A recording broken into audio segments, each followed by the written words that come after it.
back to News Center. We're having that conversation on cervical cancer and HPV, specifically here in the country. And in studio, I have two guests. Dr. Dulce, I want to come back to you and talk about what we were talking about earlier on misinformation with regards to the vaccine. From your experience, what have you seen and what challenges are there with regard to that? I'm very pleased that we have the vaccination program in Kenya, and that it's free of charge for the age bracket before people have their sexual debut. We're talking about the young girls, and that's really a step in the right direction. Remember, in the opening remarks, we mentioned that Tanzania had begun it earlier than we did. The West had begun even much, much more earlier. And I think anytime there's something new, it's really shrouded in a lot of mystery. There's a lot of thought that there's something mysterious about the vaccine, there's something the West is trying to do to us, there's something about controlling our birth rates, ensuring we don't have a population explosion. And I think it's those misconceptions that are making parents have second thoughts about having their children get vaccinated. However, this is how I put it. Even when COVID vaccine began, there was a lot of mystery, and many people were very suspicious. Now, when I talked to the gynecologist in hospital, there was a baby boom because during COVID, everybody was home and there was a lot of time, and pretty much that was the recreation activity. The bars were closed, the hotels were closed, so there are many babies that have been made during that period. So you see, that's a misconception, and once such a rumor is peddled, then it really spreads like wildfire. So I think there's a big role for us, like the oncologists, to give the information that HPV vaccine has worked in the West. Their numbers for cervical cancers are not where ours are. In Kenya, it's the second leading cancer in women, both in incidence and in mortality, meaning people who have the disease, it's number 2, and those we lose to cancer of the cervix, it's actually almost number 1. And most of these people are presenting in stage 4, meaning they're coming with disease that has gone to the lung, has gone to the brain, has gone to the bone. It's really advanced disease, and it reduces what we can do for the patients. So I feel we need to create awareness both as health workers. It's important to know it's free. At least some of the ladies I've talked to didn't know it was free. They thought they had to pay for it. It's important to note, even for those who are above the age bracket for the program being given in the government, which is for young girls in school, then you can actually get it in a vaccination center and pay for it and get it as long as you've not had your first sexual debut. So I think awareness from the healthcare providers is important. There also needs to be more awareness, like what this is doing, giving an opportunity for us to discuss it. Research, as Dr. has mentioned, that has been carried out can help people see how has it helped.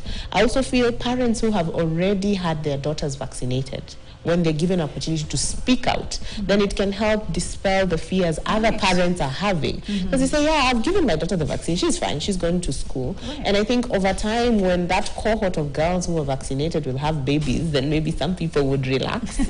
And it's good to base, I feel, most of our decisions need to be based on facts and research, as opposed to myths and misconceptions. Because the vaccine has been shown to be safe. The vaccine has been shown to be able to prevent one from getting cancer of the cervix. And really, it's one of the cancers we can prevent. There are other cancers, the risk factors are not modifiable, but this is one that we can do something about. And I feel that should really be a call to action for parents. You love your children. You take your children for other vaccines, like clockwork. You know when they're 6 weeks, when they're this, when they're this, and you follow the chart. So I feel if the immunization would also be mainstreamed into the vaccination card, so that, as you know, by the time you get to 9, then as a parent, you know there's another vaccine that could help not have it so mysterious and have this misconception. I think efforts have been put in place to partner with the Ministry of Education. Many counties are working with the Ministry of Education, doing awareness campaigns in the counties, even with schools, to help demystify this, to give information to parents so that they understand. And I feel most of this information is given to mothers, but any opportunity I get, I also like to talk to fathers, because these are your girls. These are the girls you love. These are the relationship between girls and their fathers is really strong. So when we leverage on that, then fathers can protect their daughters from getting cervical cancers by insisting that they get vaccinated. So I feel there are many facets to the awareness campaigns that need to be put in place, but it is doable and it can be done. And since we were able to eradicate eradicate the polio. Most parents are very comfortable repeating the polio vaccine. Yeah. Even if we came up today and we say there's a polio campaign, parents will take their children. Yeah. So I guess, and that has really helped with polio. We rarely hear of cases of polio. So if we are consistent with the vaccination program, then we will get to a place where cervical cancer will really be low on the charts, and that will really be a good step. Dr. Kishoyi, just quickly, can lifestyle factors, influence the risk of developing cancer? Yes. Cervical cancer specifically? Yes, lifestyle factors do come into play.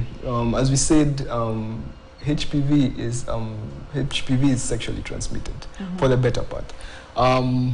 You see, unfortunately, and why it actually affects women more often than men, not that men are not affected by it, there is penile cancer and other oropharyngeal cancers that happen due to HPV. What happens is that HPV the virus itself has to get to a lower part of the skin, or where your skin tissue is, right? And then only then does it attach itself to some receptor that allows it to get into the body and start doing all the havoc. Luckily for men, at least, it's usually something that's on the skin, so if they take a shower, that's done. But for women, you can imagine, because of the anatomy, it's not so it's not the same case. So now, that means that unprotected sex is one of the major risk factors. Secondly is having sex with multiple partners. Thirdly, it would be, like Dr. Ari said, lifestyle choices like smoking. HIV is another thing that comes together with it. If you do not if, for example, one is HIV positive and they're not taking care of themselves properly, taking medications as they should, decreasing their immunity, that's going to be an issue. And I think lastly, what comes to mind when it comes to lifestyle choices would be, of course, the type of sexual intercourse that people might opt for. Being extremely adventurous does have its downsides. Yeah. Okay. Dr. Dulce, do you want to add on that? So pretty much, I think we're getting to a place where women are really smoking. Cigarette smoking is now considered something that's cool among the young generation. And I think emphasizing that is a risk factor is quite important. Emphasizing the need for early detection, because if we do not have a culture, health-seeking behavior, then we get to a place where we would not get to know about precancerous lesion. Cancer of the cervix is one of the cancers that you can see a lesion or a small area that looks like will become cancer, and you can treat it. So it's important to go for screening, because if we see a lesion that looks like this might become cancer, we actually have what is called screen and treat, where we screen you, we see that problem, and we treat you immediately to ensure that area that has changed in terms of anatomy does not become cancer. And that's really important. So the cigarette smoking, the unprotected sex, the multiple partners, as he mentioned, and also the lack of using protection, the lack of using condoms, because condoms serve as a barrier to prevent the viruses, the HIV virus, the HPV virus, and that has been shown to help to reduce the chances of one getting infected with the virus. Right. How does cervical cancer treatment vary from different stages based on the stages of the cervical cancer disease?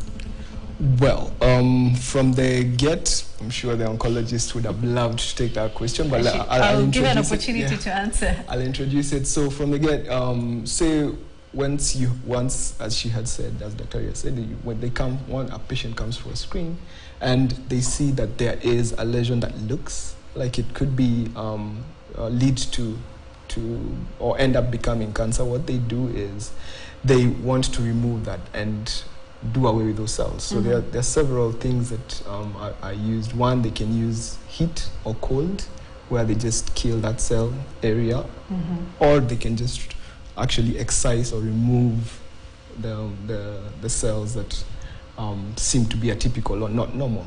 And this is usually in the early stages, in early detection. Then as stages, in progress stages, then you will have to consider aspects of chemotherapy, radiotherapy, and surgical approaches that even go as far as to remove the reproductive organs.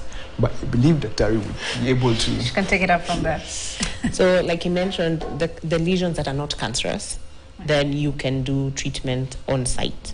So most hospitals, even up to sub-county hospitals, have gadgets that are for screen and treat. So there's a gadget you can actually apply on the area that's not normal, and it can do what he mentioned, heat and cool. So there's cryotherapy. Then we have LEAP, where you're able to excise that area that's not normal. That's for precancerous lesions.